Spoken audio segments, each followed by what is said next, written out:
और मेरा जो एक्सपीरियंस है कि हर महीने में ओवर लेवल से कम बैंक निफ्टी 1000 पॉइंट दूर होती है और निफ्टी कम से कम 250-300 पॉइंट दूर हो गया। ये जो स्टॉक्स आ रहे हैं जैसे आईटीसी यहाँ पे सेल में आ रहा है, ये पोजीशनल बेसिस है इंट्राडे बेसिस? ये काफ़ी यूनिक डेटा है जो आपको मेरे ख्याल से काफ़ी रेयर ये डेटा अवेलेबल है और ये बहुत एक्यूरेट एंड यूजफुल डेटा है। Hello everyone, welcome back to your channel. Well, आज इस वीडियो के अंदर आपको एक कंप्लीट डेमो मिलने वाला है एक ऐसे सॉफ्टवेयर का जो आपकी ऑप्शन ट्रेडिंग के अंदर, इनफैक्ट पूरे स्टॉक मार्केट के अंदर, चाहे आप शॉर्ट टर्म में इन्वेस्टमेंट करते हो या फिर इंट्राडे ट्रेड करते हो या पोजिशनल ट्रेडिंग करते हो, तीनों में काफी हेल्प करने वाला है। इस सॉफ्टवेयर के ऊपर हमने पहले भी बात करी थी, आज इसके ऊपर कंप्लीट डेमो करने वाले हैं और नाम है ऑटो ट्रेंडर। तो ऑटो ट्रेंडर को किस तरीके से आपको मोस्ट एफिशिएंट तरीके से यूज करना है, इसमें कितने सारे फीचर्स हैं, वो फीचर से आपको क्या पता लग सकता है, उससे क्या व्यू बन सकता है, क्या आप मार्केट के ट्रेंड को प्रिडिक्ट कर सकते हैं, किन स्टॉक्स में तेजी आने वाली है, किन सेक्टर्स में तेजी आने वाली है, बहुत सारी चीजें इस सॉफ्टवेयर के अंदर है।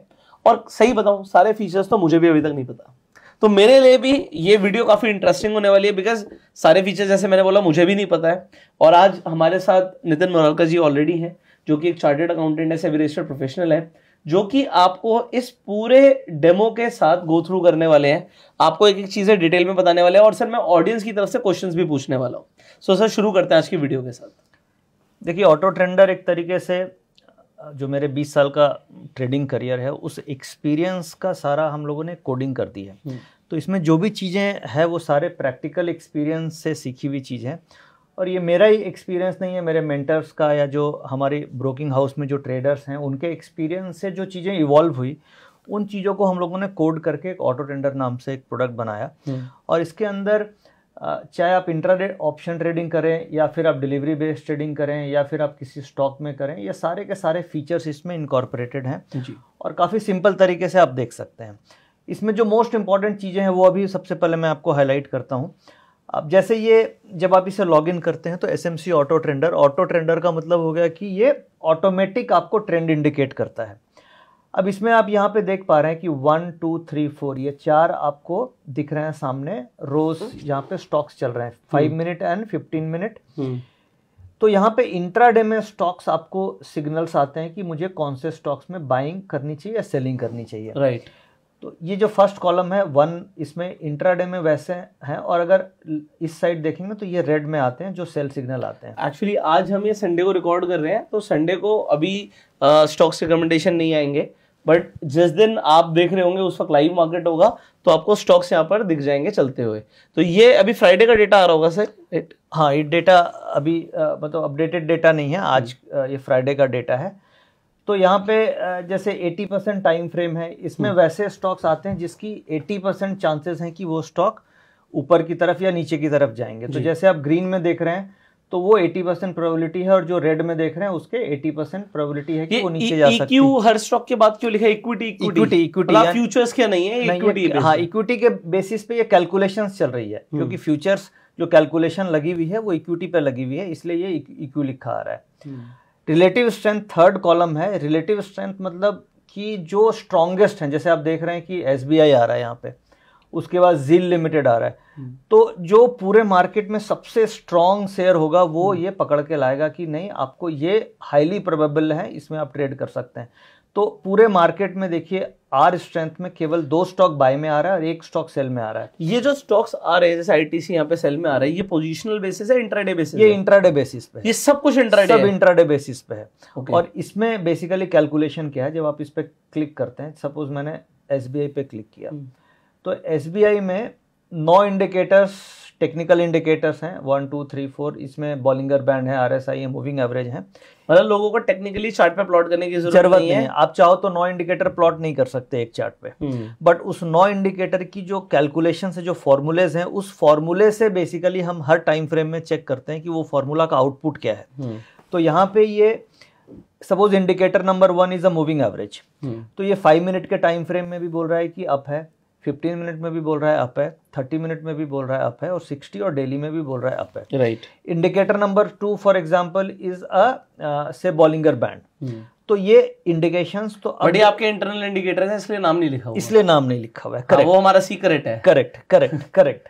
तो ये बेसिकली अब ये जितने भी बॉक्सेस हो गए 9 इंडिकेटर 5 टाइम फ्रेम, तो 40 बॉक्सेस बन गए। इस 40 में से कितने परसेंट बाय में है, ये देखिए ऊपर सेंटिमेंट एवरेज आ रहा है 96% बाय में है और 4% सेल में है। और इसका मैक्सिमम कॉल्स का ओपन इंटरेस्ट कहाँ पे आ रहा है और मैक्सिमम पुट्स का ओपन इंटरेस्ट कहाँ पे आ रहा है।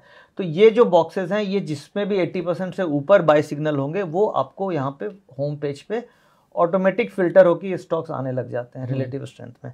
तो इस तरीके से कैलकुलेशंस बना करके इजी की हुई है कि एक रिटेल कोई भी आदमी जो ट्रेड कर रहा है वो स्टॉक आइडेंटिफाई होकर के उसके सामने आ जाए, फिर अगर वो चार्टिंग देख रहा है तो वो चार्ट्स देख कर उसके ऊपर ट्रेड इनिशिएट कर सकता है।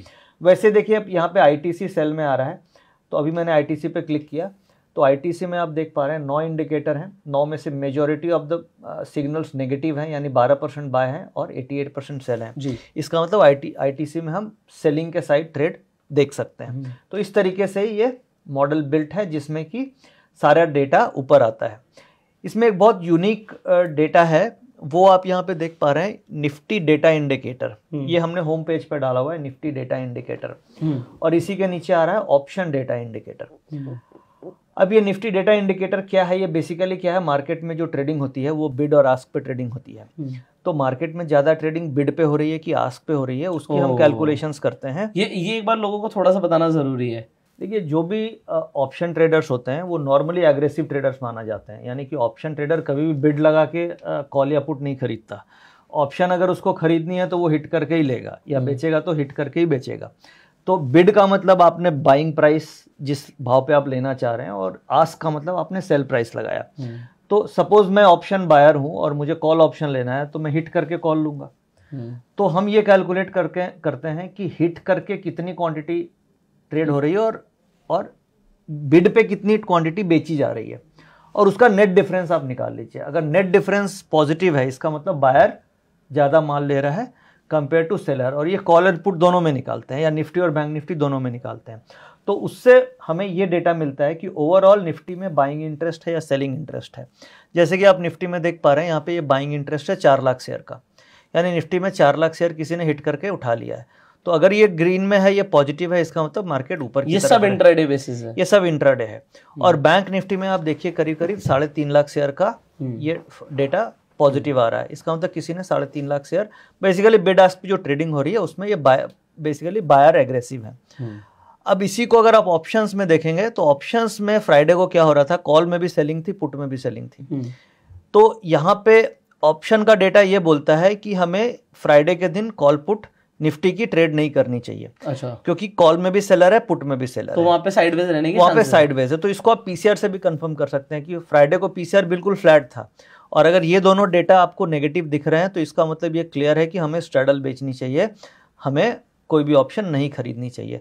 और तो जैसे ही नो ट्रेडिंग डे हो गया आपका, नो ट्रेडिंग हो गया, मजे करो। या आप स्ट्रैडल बेच के पैसे कमा लो। अगर आप बायर हो तो उस दिन में ट्रेड करो। और अगर सपोज कीजिए पीसीआर पॉजिटिव है और यहाँ पे आपको डेटा में दिख रहा है कि कॉल ऑप्शन में बायर बैठा है और पुट ऑप्शन में सेलर बैठा है, और यहाँ पे इम्बैलेंस है, तो आप बड़े आराम से कॉल खेलिए और आपकी विनिंग प्रोबेबिलिटी कम से कम 70% आपको दिखेगी। और साथ साथ आप और निफ्टी के डेटा को भी देख लीजिए कि भाई निफ्टी में भी फ्लो है कि नहीं। तो निफ्टी में भी बायर है, बैंक निफ्टी में बायर है तो अच्छी बात है, और नहीं है तो कम से कम निफ्टी में बायर है और कॉल में यहाँ पे बायर और पुट में सेलर है, तो ये क्लियर कॉम्बिनेशन होगी। और पीसीआर पॉजिटिव है तो क्लियर कॉम्बिनेशन है कि मार्केट ऊपर की तरफ जाएगी।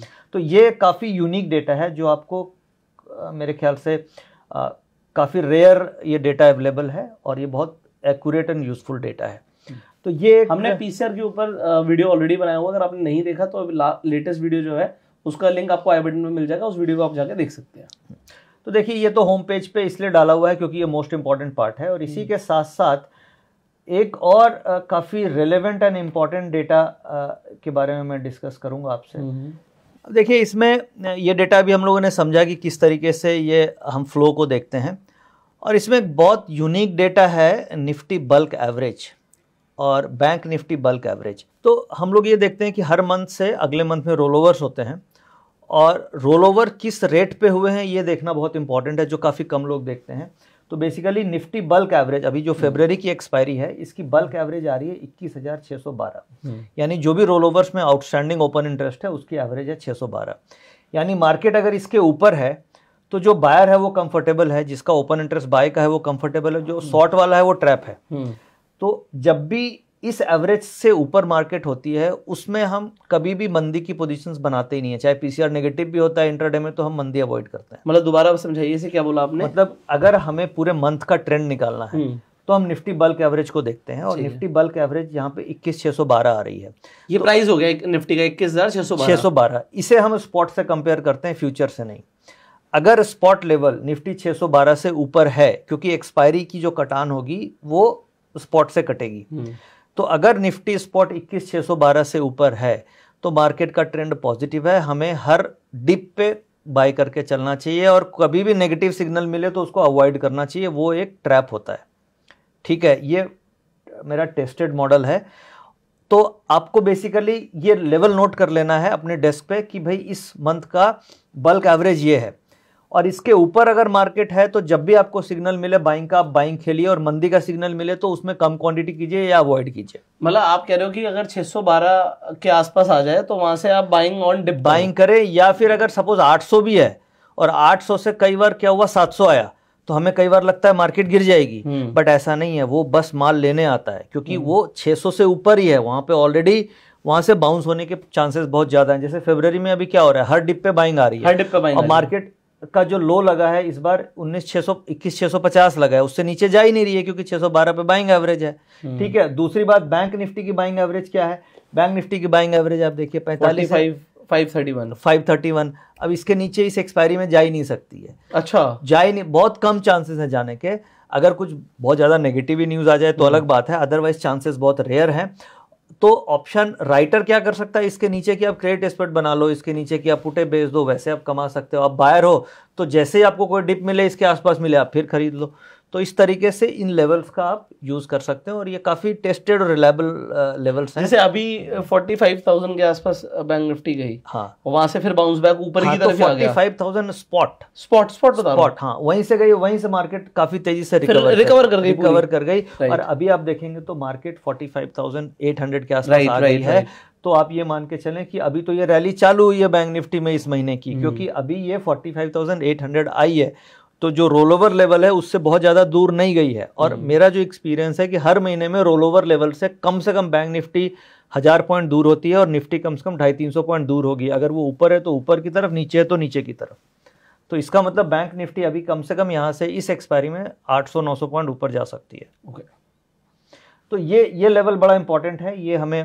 तो आप तो स्ट्रैटेजीज दे रहे हो सर बढ़िया बढ़िया लोगों को। नहीं, मैं तो जो डेटा टूल के साथ तो स्ट्रैटेजी भी निकल रही है ना। हाँ बिल्कुल, अगर आपके पास डायरेक्शन क्लियर है तो आप कई स्ट्रेटजीज बना सकते हैं। जैसे आपने क्रेडिट स्प्रेड बोला, अगर वो 45,000 के आसपास गई तो ऑलरेडी नीचे से आपने अगर सेलिंग करी, एटीएम सेलिंग भी करी, इन द मनी सेलिंग भी करी, तो मजे आ गए लोगों को। हाँ बिल्कुल। और जो आपने एक कमाल की बात बोली, क्योंकि ये चीजें एक्सपीरियंस से मिलेंगी, ये चीजें कहीं नहीं मिलेंगी। कि आपने बोला यार जनरली निफ्टी 200-250 पॉइंट ऊपर होती है रोल ओवर डेटा से, और बैंक निफ्टी कितने पॉइंट बोली आपने?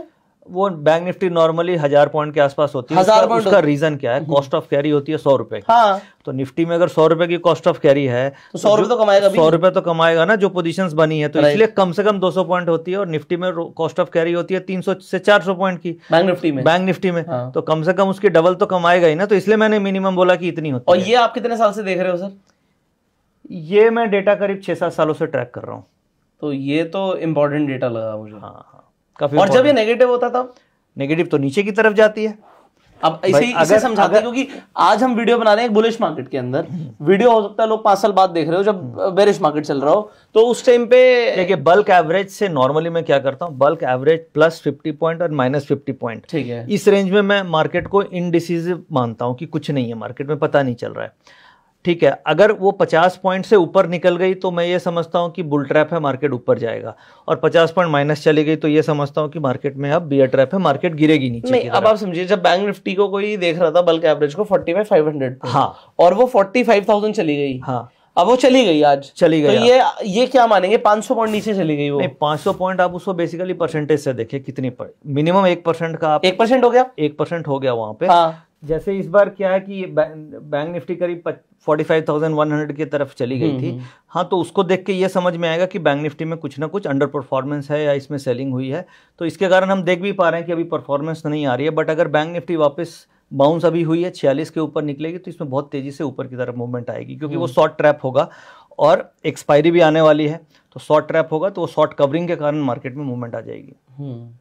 तो यहाँ पर लोग अपनी स्ट्रैटेजीज भी प्ले कर सकते हैं अलग अलग इस डेटा के ऊपर। बिल्कुल बिल्कुल। तो ये काफ़ी रेलेवेंट डेटा हो गया। इसके अलावा जैसे सेक्टर्स हम लोग आइडेंटिफाई करते हैं कि आज के दिन में कौन सा सेक्टर चलेगा।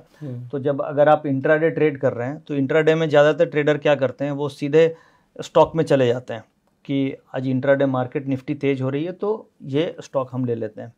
नॉर्मली प्रोसेस ये होना चाहिए कि सबसे पहले टॉप डाउन अप्रोच फॉलो करना चाहिए कि वर्ल्ड मार्केट क्या है, वर्ल्ड मार्केट तेज है तो वर्ल्ड मार्केट से एक आपको व्यू मिल गया। उसके बाद आपने देखा कि निफ्टी का क्या स्ट्रेंथ है, निफ्टी स्ट्रांग है फॉर एग्जांपल, तो फिर हमें उसी सेक्टर पे दाव लगाना चाहिए जो स्ट्रांगेस्ट है।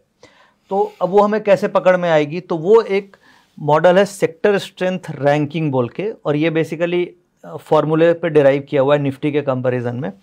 तो ये मॉडल ये बोलता है कि मार्केट में आज के दिन में सबसे स्ट्रांग बैंक रियल्टी है, उसके बाद बैंक निफ्टी है, पीएसयू है और वीकेस्ट मेटल है। ये बेसिकली 15 मिनट, 30 मिनट और 60 मिनट के टाइम फ्रेम में इंट्राडे है। और अगर आप थोड़ा सा लंबा व्यू रख रहे हैं तो डेली टाइम फ्रेम हो गया। इसमें वीकेस्ट अभी क्या है, एफएमसीजी, और सेकंड वीकेस्ट अभी बैंक निफ्टी है क्योंकि बैंक निफ्टी चल नहीं रही है, और स्ट्रॉन्गेस्ट पीएसयू हमें दिख रहा है, और सेकंड स्ट्रॉन्गेस्ट एनर्जी है जिसमें रिलायंस है। ठीक है, तो बेसिकली इन को हम देख करके अपनी पोजीशंस को हम कैरी फॉरवर्ड करते हैं। कई बार सपोज कीजिए मैंने कॉल ऑप्शन ले लिया और मेरे पास कॉल ऑप्शन एफएमसीजी की है, आईटीसी की है या हिंदुस्तान लीवर की है, बट मेरे को सेक्टर में दिख रहा है कि ये लोवेस्ट लेवल पे है, तो अगर मैं इसकी कॉल होल्ड करूंगा तो मेरा टाइम वैल्यू डिके हो जाएगा। तो as a positional option buyer मुझे केवल उन सेक्टर्स की ही कॉल ऑप्शन कैरी करनी चाहिए जो जिसकी रैंकिंग डेली में ऊपर के 3 में आ रही है, यानी रियल्टी, पीएसयू और एनर्जी। इन तीनों का कोई भी स्टॉक अगर आपके पास है तो आप उनकी कॉल ऑप्शंस को कैरी कर सकते हैं। तो जब आप इन डेटा को देखेंगे तो आपको पोजीशंस को होल्ड करने में कॉन्फिडेंस आएगा अंदर से कि नहीं मैं सही सेक्टर में बैठा हुआ हूं। और कई बार क्या होता है, सेक्टर की रैंकिंग इंप्रूव होती है, वो सबसे बड़ा बेनिफिट होता है। जैसे आप यहाँ पे देख रहे हैं कि ये ऑटो अभी 5th रैंक पे है और 13 तारीख को ऑटो सेल्स के नंबर आने वाले हैं। राइट, 13 को ऑटो सेल्स के नंबर आएंगे। अब मंडे को मुझे ये ध्यान रखना है कि क्या सेल्स के नंबर आने के पहले इसकी रैंकिंग यहाँ से यहाँ आ रही है। अगर इसकी रैंकिंग यहाँ से यहाँ आ गई तो कल है 12 के पहले ऑटो सेल्स का नंबर और रैंकिंग इंप्रूवमेंट होना 13 को ऑटो सेल, इसका मतलब कुछ न कुछ एक्टिविटी है। तो मैं मारुति है या उसकी जो स्टॉक्स हैं उसके ऊपर फोकस करूंगा। अगर उसमें कुछ चार्ट्स में दिखेगा तो वहाँ पे हम बाय करके चल सकते हैं। तो इस तरीके से आप इसको यूज कर सकते हैं। जैसे सपोज कीजिए आईटी स्टॉक्स के रिजल्ट्स आने वाले, इन्फोसिस के, टीसीएस के रिजल्ट्स हैं और उसके 1-2 दिन पहले आपने देखा कि आईटी के स्ट्रेंथ में इंप्रूवमेंट आ रही है, तो फिर आप ये समझ जाओगे कि कुछ ना कुछ आईटी के स्टॉक्स में पॉजिटिव मोमेंटम आने का चांस है, तो फिर आप उस तरीके से ट्रेडिंग कर सकते हैं। क्या बात है। तो ये इस तरीके से आपको डिसीजन लेने में ये बहुत हेल्प करता है। अब आप चाहते हो कि मुझे ये देखना है कि भाई पीएसयू में कौन सा स्ट्रांग है। पीएसयू है तो पीएसयू में तो बहुत सारे हैं, bank of Baroda, SBI, Canara bank, PNB में क्या लूं, ये सबसे बड़ा क्वेश्चन है। तो उसके लिए हम लोगों ने क्या किया है, आपके लिए ये डिजाइन कर रखा है। इसमें आपको पीएसयू बैंक्स दिख रहे होंगे, ये देखिए प्राइवेट बैंक्स हैं और उसके नीचे पीएसयू बैंक है। आप पीएसयू पे क्लिक करेंगे तो आपकी ये पीएसयू के स्टॉक्स जो मेन है ये रैंकिंग आ गई। इसमें स्ट्रॉन्गेस्ट क्या दिख रहा है मुझे, बैंक ऑफ बड़ौदा। इंट्राडे में बैंक ऑफ बड़ौदा दिख रहा है, एसबीआई है अगर मैं इंट्राडे ट्रेड कर रहा हूँ, 3rd Canara bank and 4th is PNB. अगर थोड़ा सा लंबा व्यू लूँ तो सबसे स्ट्रॉन्गेस्ट जो है वो कैनरा बैंक, पीएनबी, एसबीआई और बैंक ऑफ बड़ौदा है। ये परसेंटेज टर्म्स में कैलकुलेट करके आता है, बट इंट्राडे का व्यू लेंगे तो अब इसमें ट्रिक क्या है, अब इसकी मेन ट्रिक बताता हूं। इन तीनों में, इन तीनों टाइम फ्रेम में कौन सा ऐसा स्टॉक है जो तीनों के फर्स्ट एंड सेकंड रो में है, आप मुझे निकाल के दीजिए। इन तीनों के बैंक ऑफ बड़ौदा तीनों में है और एसबीआई। तो पीएसयू में आप बैंक ऑफ बड़ौदा या एसबीआई इन 2 स्टॉक्स में बेट कर सकते हैं। और यहाँ पे केवल मैंने 4 स्टॉक यहाँ पे हम लोग फोकस कर रहे हैं। सपोज कीजिए मैं आपको प्राइवेट बैंक्स में लेके चलता हूं, उसमें ऑप्शन ज्यादा, उसमें ज्यादा ऑप्शंस मिलेंगे हमें। अब इसमें ट्रिक क्या निकालनी है, इस 3 टाइम फ्रेम में, इस 3 टाइम फ्रेम में आप मुझे वैसा स्टॉक बताइए जो फर्स्ट 2 रैंकिंग में कौन सा स्टॉक कॉमन है। फर्स्ट 2 में तो एक्सिस बैंक और आईसीआईसीआई दोनों ही हैं, कॉमन है। हाँ। तो इसमें आप दोनों में से किसी पे भी बेट कर सकते हैं और यही दोनों स्टॉक लीडर थे। ठीक है, और वीकेस्ट क्या है, इंडसइंड बैंक, IDBI, कोटक, ये सब वीक हैं। तो इन स्टॉक को अवॉइड करना चाहिए। जनरली ट्रेडर क्या करते हैं गलती, कि वो लगे कि अच्छा ICICI बैंक 2% बढ़ा हुआ है तो उसको छोड़ देते हैं, और इंडसइंड बैंक गिरा हुआ है इसको ले लेते हैं, बट अल्टीमेटली गिरा हुआ और गिर जाता है और बढ़ा हुआ और बढ़ जाता है। तो इस तरीके से आपको ट्रेड डिसीजन लेना काफ़ी आसान हो जाता है। और इसमें एक और ऊपर डेटा दे रखे हैं हम लोगों ने कि ये जो किस लेवल पे इसमें बाइंग करनी चाहिए। जैसे ICICI बैंक की ये प्राइस है और बाय अब ये 1030, ये अभी का डेटा, लाइव मार्केट में ये डेटा चेंज होते रहते हैं। तो ये बाय अब तो एडवाइजरी आ गई फ्री। हाँ, ये एक तरीके से। और इसमें एक और चीज है, डिलीवरी, हाईएस्ट डिलीवरी किस रेट पे हुई है, ये देखने वाली चीज है। तो ICICI बैंक की सबसे बड़ी डिलीवरी उठी है 1026 के रेट पे। तो 1026 के ऊपर है, 1030 की क्लोजिंग, यानी ये पॉजिटिव है, तो वहां पे वो ग्रीन हो गया। HDFC बैंक की डिलीवरी है 1487 पे और इसकी क्लोजिंग है 1452 पे। तो इसका मतलब ये सेलिंग में है। तो ये सब चीजें आप यहाँ पे तो डिलीवरी जो उठी थी वो सेलिंग के लिए उठी थी, ये मान सकते हैं। डिलीवरी के प्राइस से नीचे, यानी सेलर ज्यादा एक्टिव है। डिलीवरी किसी ने उठाया तो किसी ने बेचा होगा ना, तो बेचने वाले ने सही प्राइस पे बेच लिया। अब आप डिलीवरी को भी डिटेल में देख सकते हैं। वो हम कैसे देखते हैं, अब जैसे डिलीवरी है, अब मैं आपसे यहाँ पे, जैसे हम लोग अभी बात कर रहे थे HDFC का, HDFC बैंक की डिलीवरी एक बार हम देखते हैं। HDFC बैंक की आप देखिए डिलीवरी, 9 फरवरी की डिलीवरी आई है 67%, और इसकी एवरेज डिलीवरी होती है 62%। ये देख पा रहे हैं 62% एवरेज डिलीवरी है। तो ये 19 तारीख को हम देख रहे हैं कि हाईएस्ट डिलीवरी 75% है, और इस दिन का जो लो प्राइस है वो 1468 है, ठीक है, और हाई प्राइस है 1510 जी। अब 1% लो से 1% नीचे और हाई से 1% ऊपर, तो 14 15 रुपए ऊपर नीचे मान ले। तो ये 1450 के नीचे अगर ये स्टॉक ट्रेड करने लग जाए तो मैं ये मानूंगा मंदी, और वहां पे मैं पुट ऑप्शन खरीदूंगा। अब जैसे ये 1450 तोड़ा तो मैंने पुट ले ली। अब आप देखो अगले दिन यहाँ पे 1450 तोड़ दिया, ये लो लगा है, ये क्लोजिंग में आप ये देखिए, तो अगर मैंने सिर्फ नेक्ड पुट ऑप्शन लिया है, हाँ, तो आपको पैसा मिल गया ना, पैसा मिल गया। बट मेरा टारगेट कितने % पे है? टारगेट नॉर्मली जहां पे आपने लिया वहां से 2 से 3% की सेलिंग आपको, क्योंकि फ्रंट लाइन स्टॉक्स है तो फ्रंट लाइन में 2 से 3% स्टॉक में आपको सेलिंग मिल जाती है। 2 से 3% पे मेरा टारगेट है। हाँ, क्योंकि हम शॉर्ट टर्म की बात कर रहे हैं, और अगर आप से मिड कैप में कर रहे हैं तो वहां पे 3 से 5% के बीच में होता है, बट फ्रंट लाइन में 2 से 3% में ऑप्शन आपकी डबल हो जाएगी। तो यहाँ पे हम देख पा रहे हैं कि ये 1380 आया, और फिर वापस ये अभी भी देख रहे हैं तो इसके इसी के आसपास 1400 के आसपास ही ट्रेड हो रहा है। अभी भी हम देख पा रहे हैं कि ये जो प्राइस है ये करीब करीब 1400 के आसपास, ये 9 फरवरी को। तो जब तक की प्राइस आपका जो लो है 19 तारीख का लो प्राइस है, ये 1468 है, 1468 है। ये बेसिकली, और ये 1510 है हाई। 1510 के ऊपर जाएगा तभी हम HDFC बैंक को बुलिश के ऊपर 15 रुपए और बोले थे, 25 के ऊपर ही बुलिश मानेंगे, या फिर सेकंड कंडीशन में कोई नई डिलीवरी इससे ज्यादा आ जाए तो वो रिलेवेंट हो जाएगा। तो सर एक बात बताओ ना, अगर कुछ भी ना करें, हम 1525 का कॉल ऑप्शन बेच के छोड़ दें, एज अ राइटर आप उसके लिए ले लो, उसके लिए भी बहुत अच्छा मॉडल मैं आपको इसी में दिखाता हूँ। ये तो बहुत अच्छी चीज आपने पूछ ली। और इसमें स्टॉक एनालिसिस में हम आते हैं, और स्टॉक एनालिसिस में हम आकर के HDFC बैंक के बारे में समझते हैं। तो देखिए HDFC बैंक की जो अभी प्राइस है वो करीब करीब है, ऊपर आप देख पा रहे हैं 1403 के आसपास का प्राइस है, राइट, ठीक है। और इसका OI कंसंट्रेशन डेटा आपके सामने है, ये है ऑप्शन OI कंसंट्रेशन इस पूरी एक्सपायरी का। तो 1500 पे हाईएस्ट ओपन इंटरेस्ट, 1500 पे हाईएस्ट ओपन इंटरेस्ट है। वो ग्रीन वाली जो दिख रही है वो कॉल राइटर्स हैं, और रेड वाली ये है, ये पुट राइटर है। और यहाँ पे 1450 पे है, और अभी 1400 के आसपास का रेट है, 1400 पे पुट राइटर है। तो अब इससे ये समझ में आ रहा है कि 1400 पे थोड़ा सपोर्ट है, ठीक है। तो बैंक निफ्टी भी बाउंस करी है, तो 1400 का सपोर्ट है, ये सपोर्ट है, यहाँ पे पुट राइटर है, और 1450 का रेसिस्टेंस है। तो HDFC बैंक में ज़्यादा मूवमेंट इस महीने नहीं मिलनी चाहिए, 1400 से 1450 के बीच में ही होना चाहिए।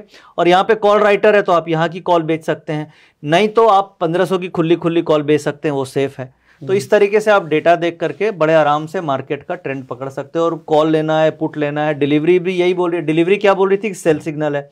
और यहाँ पे भी हमें यही समझ में आ रहा है कि कॉल राइटर्स ज़्यादा हैं, तो आप इसमें कॉल राइटिंग कर सकते हैं। और एक खास बात, और आपके हिसाब से कॉल राइटिंग करनी चाहिए तो हेज करनी चाहिए? नहीं, मेरे ख्याल से क्रेडिट स्प्रेड्स करें तो ज्यादा बेहतर वही हेज हो गया ना, हेज करके करनी चाहिए।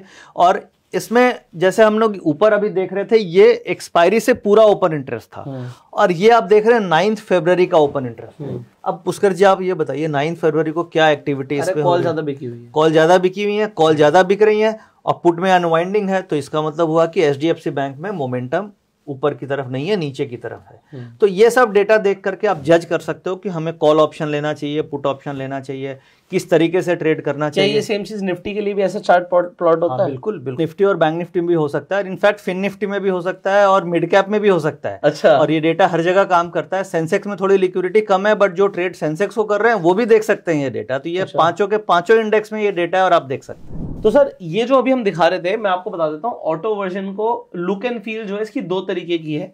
ये ओल्ड ऑटो ट्रेंडर है ना सर, हमारे बिल्कुल क्लासिक वर्जन यूज करते हैं, क्लासिक वर्जन है। बट एक मॉडर्न वर्जन भी ऑटो ट्रेंडर ने लॉन्च किया हुआ है। जब आप सब्सक्रिप्शन लेते हैं तो आपको कुछ इस तरीके की दिखा सकते हैं सर आप। ये इस तरीके का ऑटो ट्रेंडर दिखेगा, सारी चीजें वही हैं, उसी तरीके से यहाँ पर दिखाई हुई है। आप चाहे तो नए वर्जन को भी यूज कर सकते हैं, पुराने वर्जन को भी यूज कर सकते हैं। अगर आपको ये नई स्क्रीन दिखती है और आपको पुराने पे जाना है तो सर वो यूजर बटन पे क्लिक कीजिएगा, हाँ इसी पे, तो आपको यहाँ पर दिखेगा विजिट ओल्ड साइट। तो आप यहाँ पे क्लिक करके, इस पर अगर क्लिक करेंगे, क्लिक कर दीजिए, तो आपका पुराना वाला ये सेम आपका जो भी यूजर आईडी पासवर्ड होकर डालेंगे और लॉगिन होकर बिल्कुल आपको जिस तरीके से सर ने दिखाया था वैसा दिखेगा। तो नए वाले का भी हम नेक्स्ट वीडियो के अंदर आपको पूरा डेमो देने वाले हैं, आपको ये भी समझ आ जाएगा इसे भी कैसे चलाना है। ऑलमोस्ट सेम है, कोई फर्क नहीं है, बस इसका लुक एंड फील थोड़ा मॉडर्न है, उसका लुक एंड फील क्लासिक है। तो आई थिंक ये जो डेटा है ये अभी नितिन जी दिखाएंगे। अभी जेन्युइनली मैं आपको बताऊं, इस सॉफ्टवेयर में बहुत सारी चीजें हैं जो अभी आपको समझना देखना बाकी है। मेरे हिसाब से आज आपने जितना सीखा है ना, आप पहले उतना नोट्स बनाइए, इस वीडियो को कई बार देखिए, क्योंकि मैं आपको जेन्युइनली बता रहा हूँ, इन्होंने बहुत बहुत शानदार डेटा आपके सामने एक थाली में परोस के आपको दे दिया। आपको कमाल की बात बताता हूँ, इंडिया के अंदर ना सर ये डेटा जो मिल रहा है ना, आपको पता है यूएस के अंदर अगर आपको सिंपली ऑप्शन चेन के अंदर ओपन इंटरेस्ट भी देखना होगा ना, जो एनएससी फ्री में देती है, उसके लिए भी आपको बहुत पैसे देने पड़ेंगे, मतलब सस्ता नहीं है। नहीं, काफ़ी पेड है। इनफैक्ट जो पार्टिसिपेंट वाइज ओपन इंटरेस्ट हमें एनएससी की वेबसाइट पे फ्री मिलता है, ये मैंने ट्राई किया था कि मुझे यूएस का भी मिल जाए और सिंगापुर निफ्टी का भी मिल जाए, तो वो एक तो मिलना मुश्किल है और मिलने के लिए बहुत ज़्यादा चार्जेस देने पड़ते हैं। तो ये तो हमें शुक्रगुजार होना चाहिए एनएससी का कि वो हमें सारा का सारा ओपन इंटरेस्ट का डेटा और participants wise open interest data free में प्रोवाइड कर रही है। और ये जो डेटा का जिस तरीके से यूज़ करके इस ऑटो ट्रेंडर सॉफ्टवेयर में डाला गया ना, मैं देखो आज हो सकता है कि रिटेलर हो सर, उसके बाद कम कैपिटल हो और वो लिमिटेड चीज़ें कर सकता है, बट अगर आपके पास जब कैपिटल डाइवर्सिफाई होगी ना, आपको समझ आएगा कि अलग अलग डेटा पे अलग अलग स्ट्रैटेजी बन सकती है। और जब आपके पास नॉन कोरिलेटेड डिफरेंट स्ट्रैटेजीज होंगी ना, आपका ड्रॉडाउन भी कम आएगा और आप लगातार पैसे बनाओगे मार्केट से।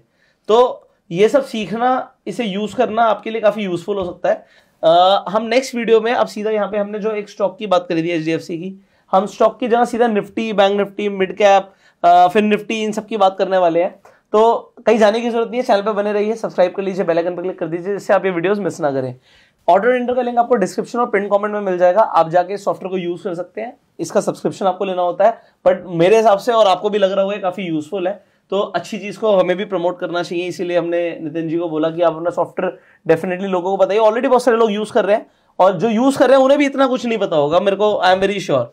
और इसमें क्या है कि आप यूज़ करके आपके दिमाग में अपने आप स्ट्रेटजीज क्रिएट होती है। जैसे अभी जब हम लोग वीडियो बना रहे हैं तो आपने मुझे कई सारी स्ट्रेटजी बता दी कि अच्छा इसको ऐसे कर सकते हैं, यहाँ पे हम क्रेडिट स्प्रेड बना सकते हैं, डेबिट स्प्रेड बना सकते हैं, बटरफ्लाइज बना सकते हैं। तो आप डेटा जब देखते हैं तो आपके एक विजन क्लियर होता है कि हाँ मुझे मेरा ये पाथ है, मुझे ऐसा करना है। आपका दिमाग खुलता है, आप कई ट्रेडिंग स्ट्रेटजी बना सकते हो, कई तरीके से आप प्रॉफिट बना सकते हो इसको। मतलब अच्छी बात क्या है कि अगर आप एक ही जगह आप मल्टीपल चीजों को ट्रैक करो और थोड़ा थोड़ा फंड एलोकेशन मल्टीपल चीजों पे करो, तो मुझे लगता है वो बेटर रहेगा। बिल्कुल, आप लालची नहीं बनोगे, आप रूल के साथ रहोगे, आप चीजों को फोकस करके चलोगे, कहीं स्टॉप लॉस होगा तो कहीं बहुत अच्छा प्रॉफिट आ रहा होगा, तो ऑल इन ऑल आप प्रॉफिट बना के निकलोगे।